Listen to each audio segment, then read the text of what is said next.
Claire didn't just leave a man, she left 3 children and a man without a clue. My name is Harrison. I'm 32 years old. I live in Boise, Idaho, in what used to be a 2-bedroom apartment, but now feels like a cave someone forgot to heat. The night Claire left, the cold bit harder than usual, even with all the windows shut. Maybe it was just me. Or maybe when your wife tells you you're too broke and too much of a failure to be a father, the frost seeps deeper than skin. It happened fast, that one moment she was yelling, the next she was gone. Not in a slammed door kind of way either. She walked out with her coat and purse, without looking back, like she was stepping off a bus.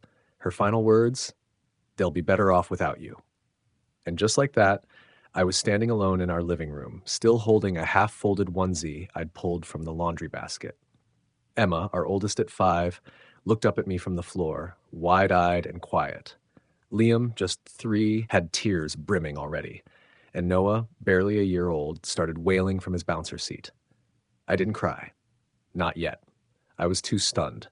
I just remember picking Noah up and muttering, "It's okay, buddy, Daddy's here," even though I wasn't sure that meant anything.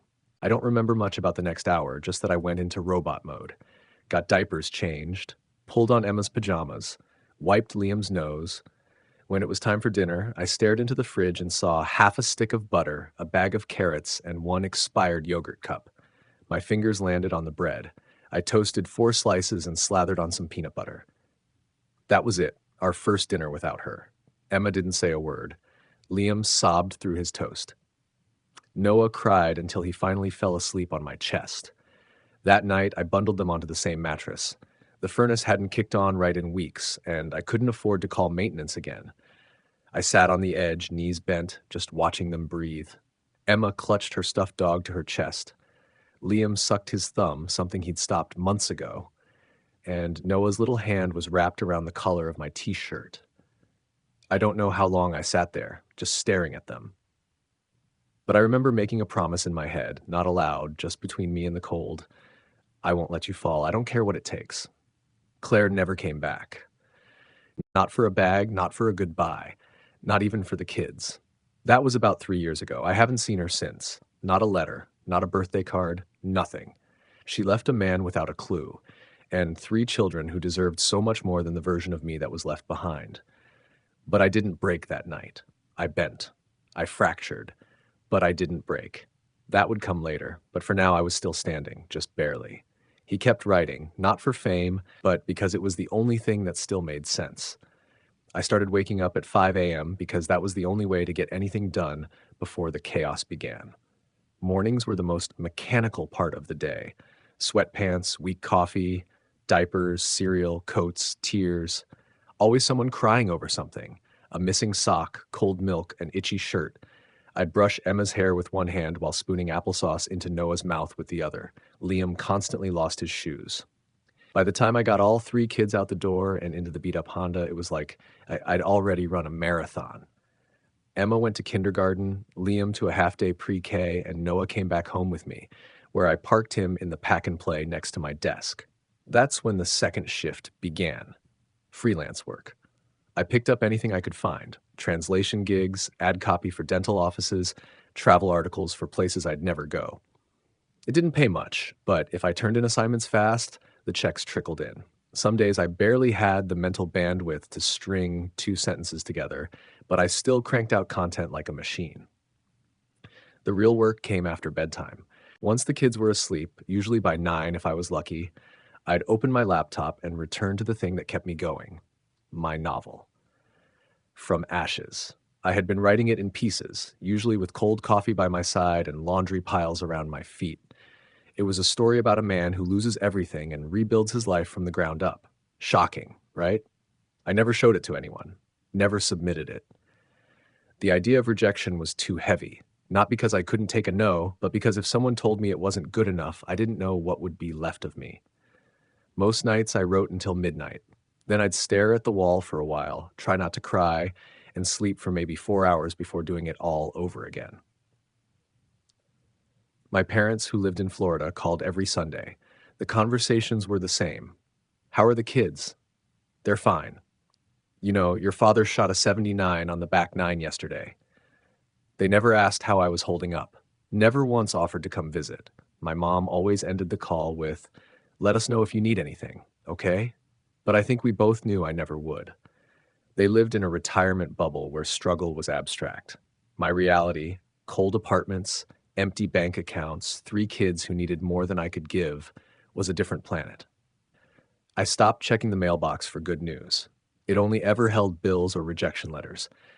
I submitted a few short stories to magazines early on, but they always came back with polite form letters. The ones that didn't even bother with my name stung the most.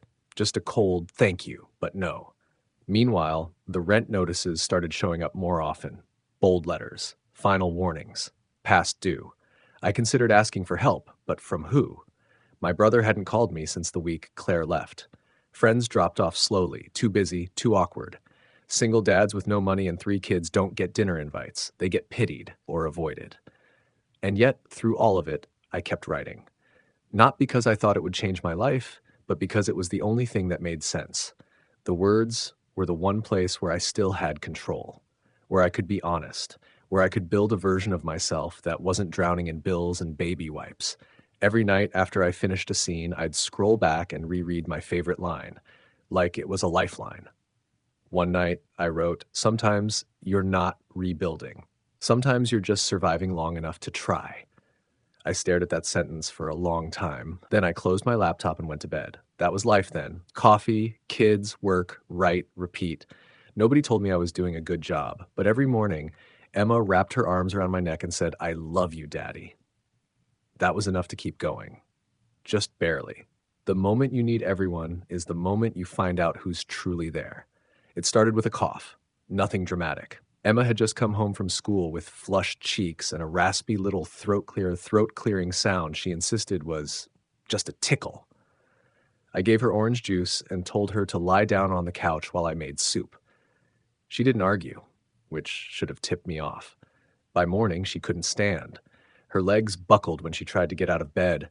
She burned like fire when I touched her forehead, and her skin looked almost gray under her eyes. I bundled all 3 kids into the car, Emma wrapped in a blanket, Liam clutching her hand, Noah screaming because I hadn't given him his sippy cup. I drove straight to St. Luke's ER, parked half crooked, and carried Emma inside. A nurse met us at the door, took one look at her, and waved us ahead. Within 20 minutes, she had an IV in her arm and a team of doctors whispering outside her curtained-off bed. I sat between the boys on a plastic chair that smelled like disinfectant and desperation. I couldn't stop staring at Emma's face. She was so quiet. Her lips were pale. She didn't even flinch when they took her blood.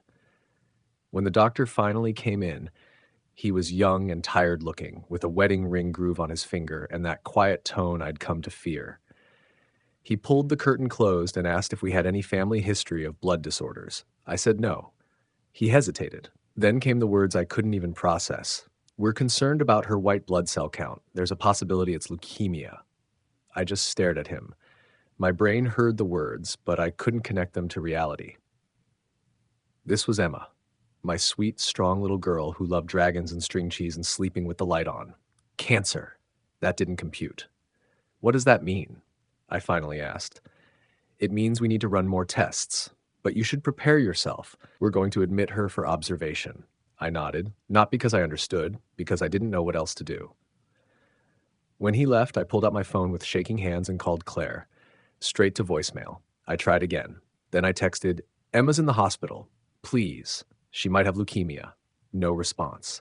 I called my parents. My mom answered on the third ring, chipper as ever. "Oh, hi, honey. We're actually in Naples this week. Your dad's golfing with." "Emma's in the hospital?" I interrupted. "They think it might be leukemia." Silence. "Well, that's awful," she finally said, voice softening slightly. "But I'm sure it's just a scare. Kids bounce back. What did the doctors say exactly?" "I told you. They're admitting her." "Well, we're out of town until Thursday, but keep us updated, okay?" That was it. No offer to fly in. No promise to call later. Just a casual, keep us updated. So I stayed. At the hospital, with all 3 kids. The nurses gave me a spare blanket and an extra cot, which Noah refused to sleep in. Liam curled up on a vinyl chair with Emma's stuffed dog under his chin. I sat upright all night, one hand on Emma's leg, watching the rise and fall of her chest like it was the only thing keeping her alive. At one point, I broke. Not loudly, just quietly. I pressed my forehead against the edge of the hospital bed and whispered, "Please, God, just let her be okay. Take everything else. Just not her." I don't even know if I believe in God, but when your child is sick and no one comes, you start praying to anything. That's when I first noticed her. Angela, one of the night shift nurses. She couldn't have been more than 25. Wore her brown hair in a tight braid and had that calm, tired kindness you only see in people who deal with pain for a living. She came in to check Emma's vitals and gave me a soft look, the kind that didn't need words. "Do you need anything?" she asked. I shook my head.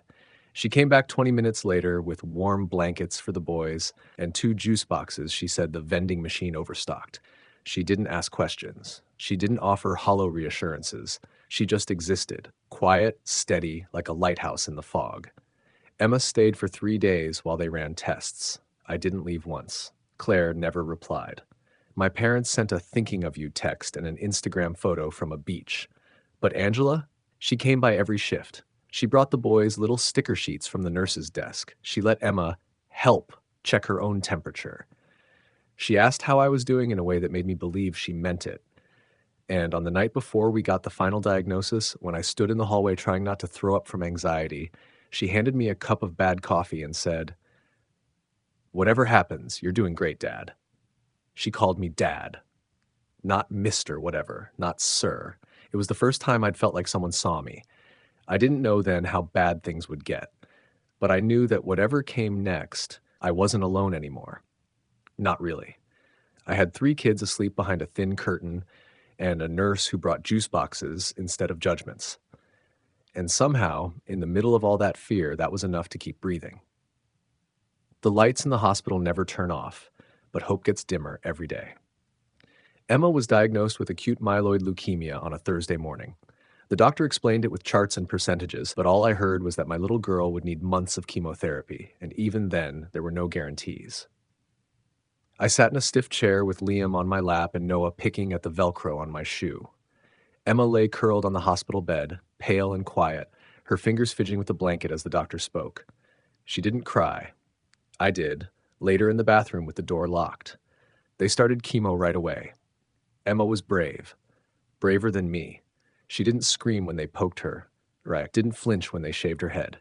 She just whispered, "Do I still look like me?" And I said, "You look like my hero." That became our life. Hospital corridors, plastic chairs, IV poles. Noah's teething toys were scattered across the oncology floor. Liam built Lego castles under Emma's bed. The nurses let us set up a corner with books and crayons so the boys wouldn't lose their minds. I kept my laptop open in the waiting room, chasing freelance deadlines with fingers that barely worked from stress. Angela was always there, every shift. She'd pop in with small things, a granola bar for Liam, a sticker chart for Emma, a coffee for me that somehow didn't taste like burned rubber. She never hovered, just moved through the space like she belonged there.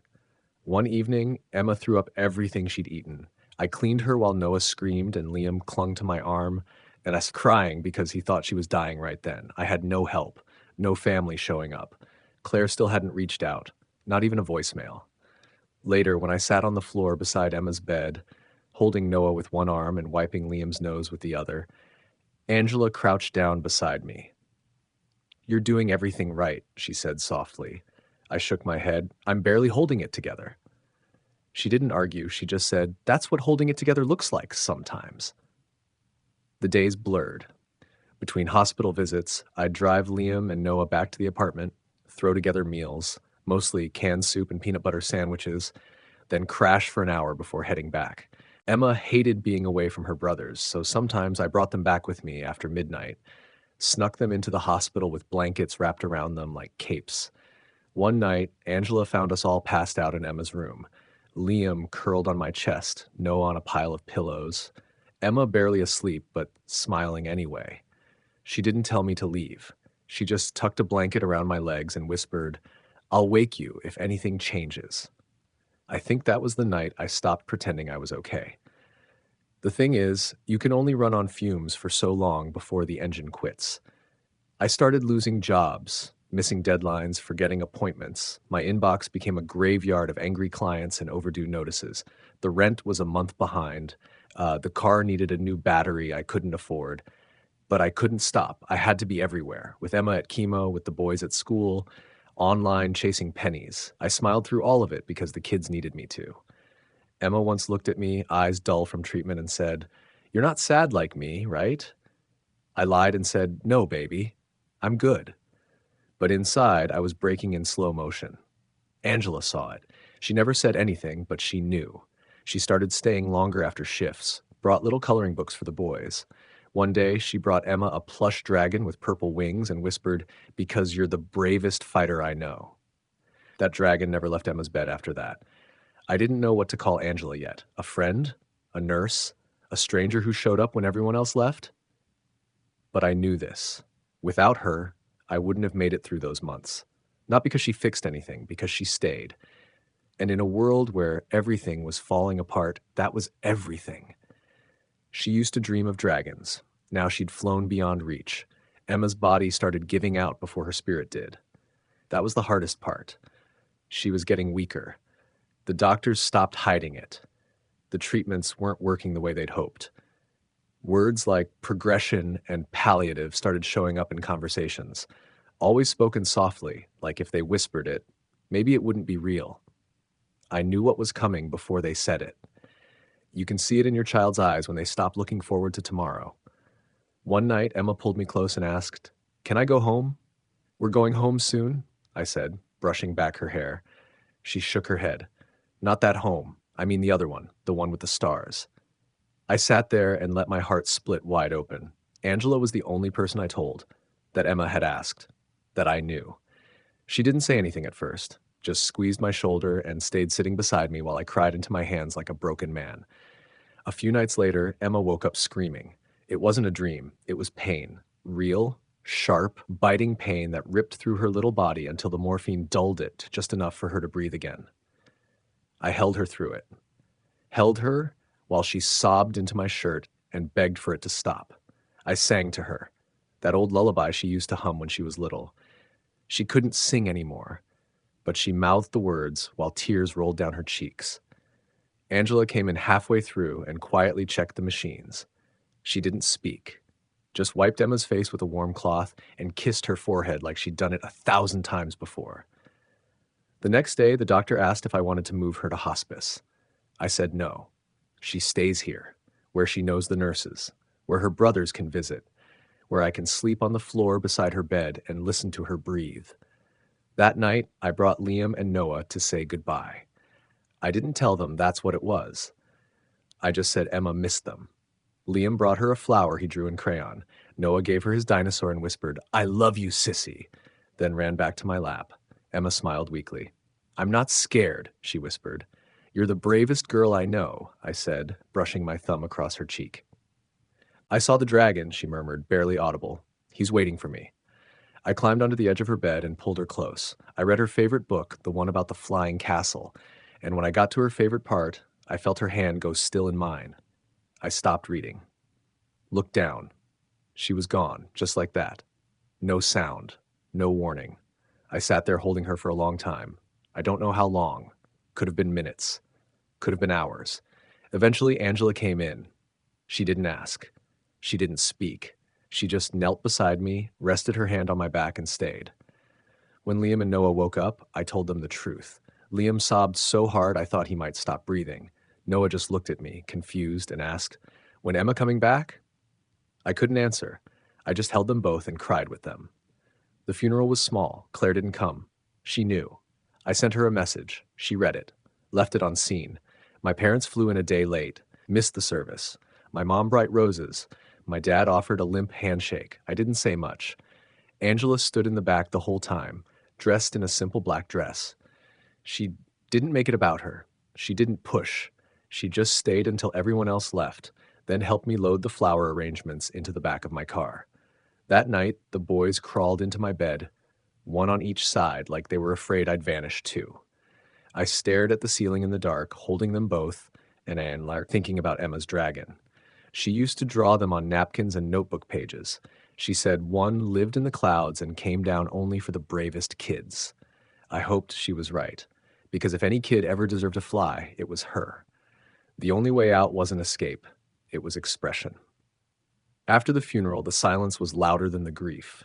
The house, if you could call our drafty apartment a house, felt gutted.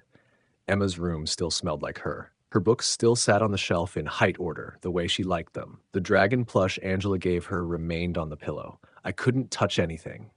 Liam stopped drawing. He used to doodle on everything, but now his crayons stayed in the box. One morning I asked why. He just shrugged and said, "She's not here to hang them up." Noah wandered into Emma's room constantly. He'd stand in the doorway, looking confused, and ask, "Where's Sissy go?" Every time I tried to explain. Every time he'd look up at me like he almost understood, but not quite. I didn't sleep much. Not because of nightmares. Because I didn't want to. Sleep meant waking up and remembering she was gone all over again. Angela started coming by after work. No announcement, just soft knocks on the door and a warm smile.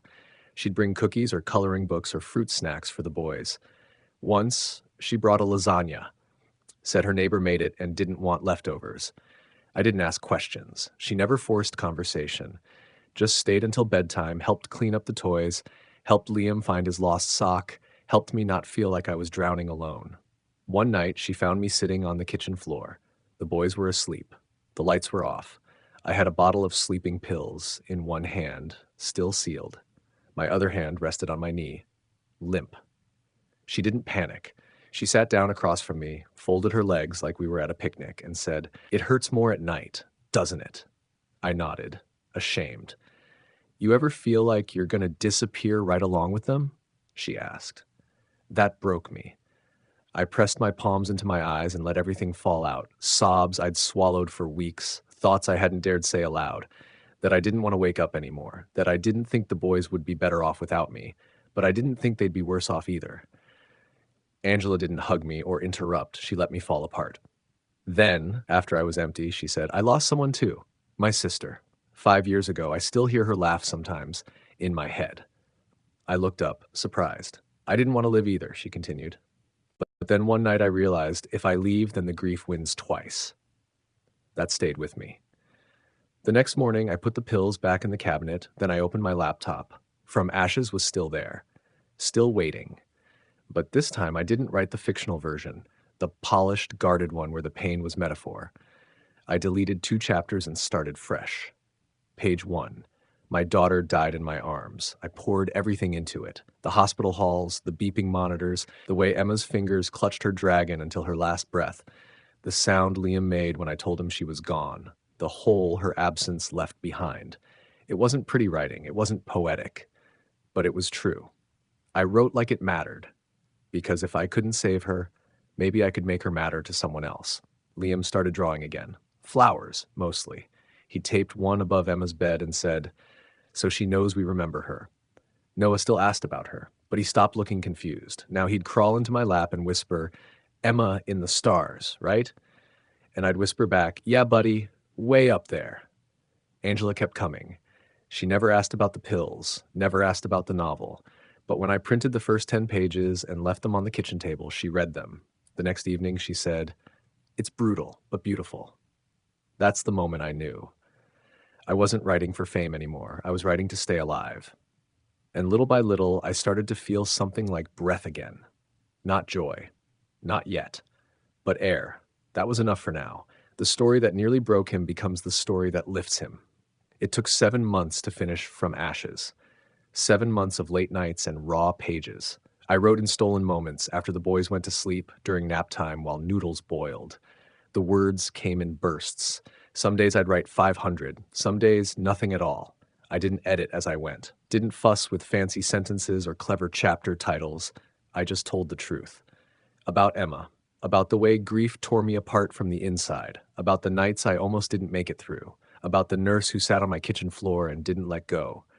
Angela never pushed, but she always read the new pages I left out on the counter. She'd leave sticky notes. This part hit me right in the heart. Or, "Don't change a word here." She never corrected grammar. Never suggested a better way to say something. She just let it be mine. When I finally typed the last line, And still, every morning, I listened for her laughter in the silence. I sat back in my chair and cried. Not the broken sobs from before. These were different, softer, grateful maybe, not because I was healed, but because I'd finally let it all out. Angela walked in 20 minutes later with Noah on her hip and Liam trailing behind her with a snack pouch. She looked at me, saw my face, and smiled. "You finished it."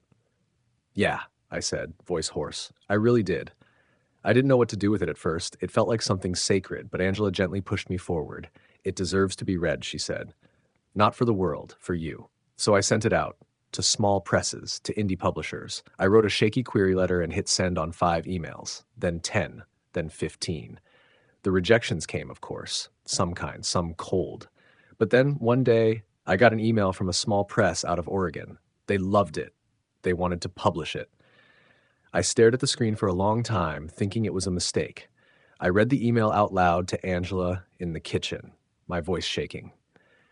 Liam sat at the table coloring a picture of a girl with wings. When I got to the part that said, "We believe this book will resonate deeply with readers," Angela just walked over and wrapped her arms around me from behind.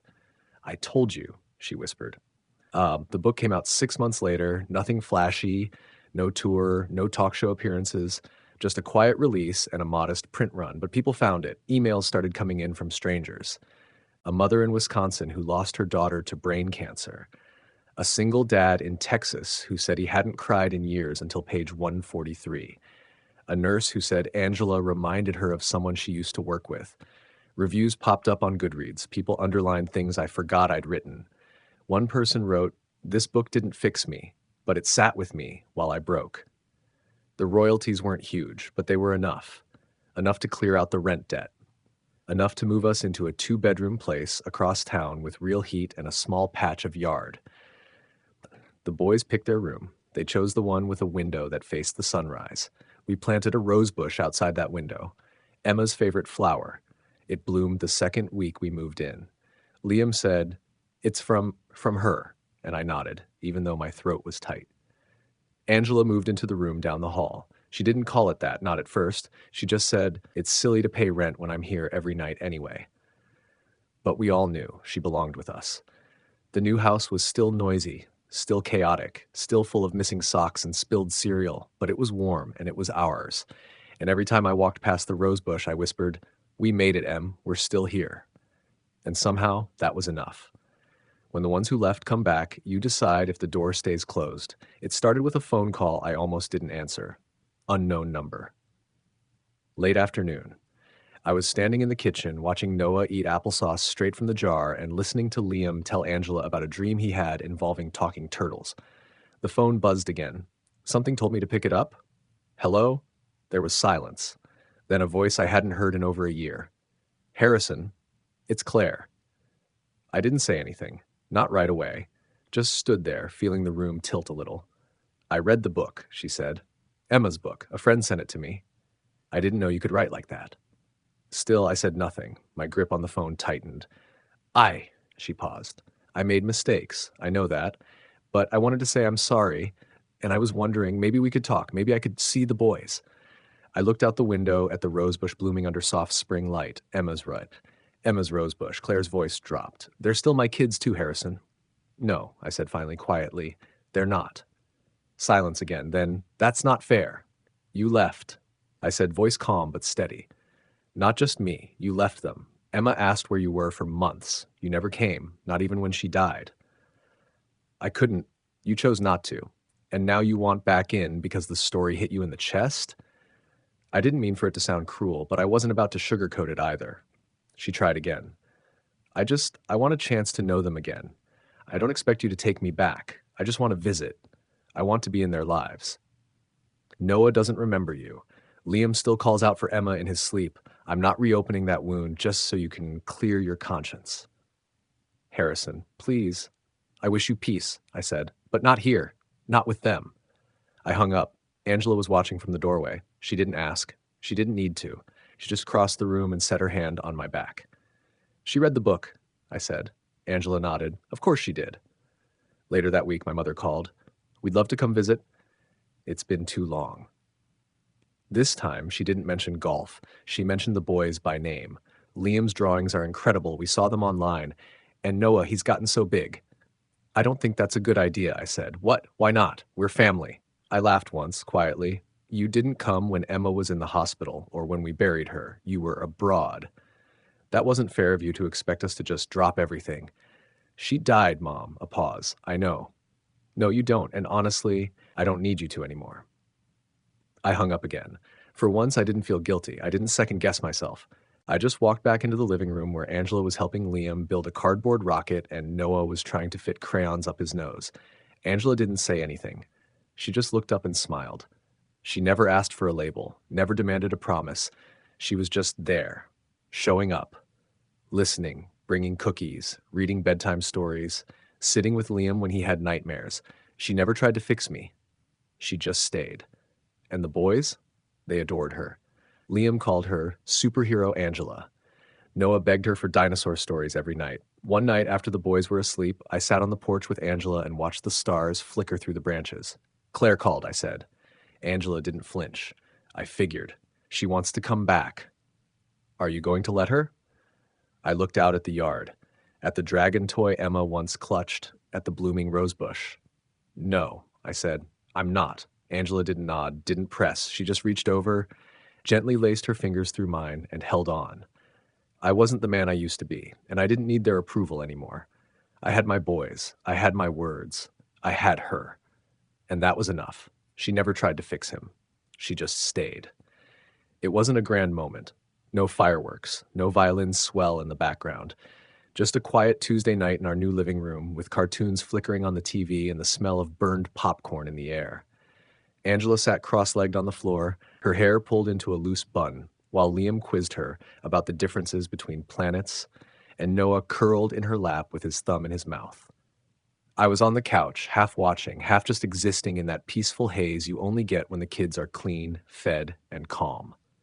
That's when it hit me. I loved her. Not the kind of love that comes from heat and lightning. The other kind. The kind that builds slowly. The kind that grows in silence, in all the moments no one else would even notice.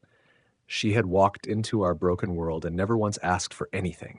She stayed through Emma's worst days, through my worst days, through nights filled with nightmares and tears and microwave dinners.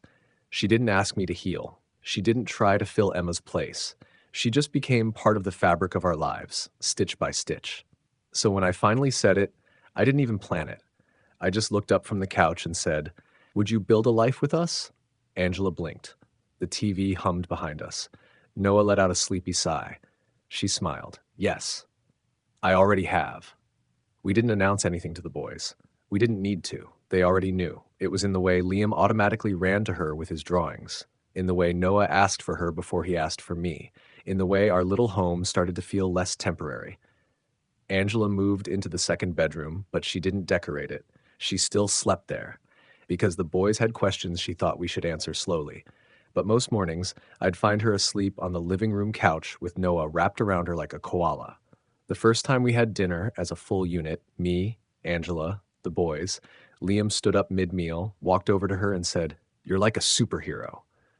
Angela laughed. "Why's that?" "Because you came when we needed you," he said, "and you stayed even when it was sad." From then on, he started calling her Superhero Angela. Noah followed suit, but his version came out more like Supergirl. Angela cried that night. Not loudly, just that quiet kind of crying when someone touches a place too deep to hide anymore. We never tried to make her Emma's replacement, but slowly she became a new kind of light in our lives, a safe one, a steady one. She helped Liam with his first school project and stayed up with Noah when he had a fever. She started reading my new manuscript one chapter at a time, always leaving little notes in the margins. This part feels like hope, or I see her in this line. We planted another rose bush next to Emma's, a white one this time. Angela let Liam pick it out. "It's for the rest of us," he said, "so she knows we're okay." One night after the boys were asleep and the dishes were done, I turned to Angela in the kitchen, wiped my hands on a towel and said, "I used to think joy was a firework. But it's this, isn't it?" She looked up from the counter and said, "It's this." I kissed her. Not because I needed to. because it felt like breathing. We never wore rings, never made a big announcement. But everyone who saw us at school pickup, at the park, at the grocery store knew exactly what we were. A family, not the one I started with, not the one I lost, but one we built quietly, patiently, honestly, out of grief, out of ashes, out of love. The pain never left, but neither did the strength. 1 year later, the garden bloomed with new rose bushes, 3 in total. One for Emma, one for the rest of us, and one that Liam insisted on planting himself, Dad, for the dragon that took care of her. Life didn't go back to normal. It became something new. I started speaking at workshops for grief support, not as a polished motivational speaker, but just as a dad who survived something impossible. I told them about the nights on the hospital floor, about toast dinners and unpaid bills, about how I almost didn't make it, and how a nurse with a braid and a soft voice helped pull me back. People listened. Sometimes they cried. Sometimes they just nodded. And every time I finished, someone would ask about the book. From Ashes had sold better than anyone expected. Not in blockbuster numbers, but steady, strong, word-of-mouth growth. Readers connected with it because it didn't pretend grief was neat or noble. It just was. Royalties paid for our new place, and part of a college fund I was slowly rebuilding, not because I expected the boys to owe me anything, just because I wanted them to have a choice. Liam, now 6, had started writing stories of his own. One day he brought home a crumpled page from school. It said, "Once there was a girl who became a star, and she watched over her family and made sure their flowers grew." Noah still asked about Emma, sometimes in the middle of brushing his teeth or picking out cereal. "Do you think Emma likes jelly beans in heaven? Can Emma see me when I ride my scooter?" I never told him no. Angela had become the quiet center of our lives. She wasn't the replacement for Emma or even the mother figure Liam sometimes whispered about in his sleep. She was just Angela. Unshakable, gentle, real. She came with us to visit Emma's grave on her birthday, brought paper flowers Liam had made and a pack of sour candies, Emma's favorite. We sat there for an hour while the boys told her stories. Angela didn't say much, she just listened. At night, I'd sometimes wake up and walk into the yard barefoot, standing near the rose bushes. The white one had grown taller than I expected. The red one stayed close to the ground, like it didn't want to take up too much space. Emma's pink one, it bloomed the brightest. I never talked out loud, but I thought things. We're okay. They're growing. You'd be proud. I started writing again, a second book.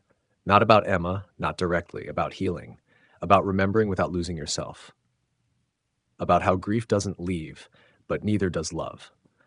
Liam illustrated the first chapter with pencil sketches of stars and dragons. He handed it to me and said, "This one's for her too." I didn't cry, not then. I just smiled and nodded and whispered, "Yeah, it is." Our family isn't what it once was, but it's stronger than ever. And every morning, when I make breakfast while Noah sings nonsense songs and Angela hums near the stove and Liam draws dragons at the kitchen table, I feel it, not the absence, but the presence of love, of survival, of Emma.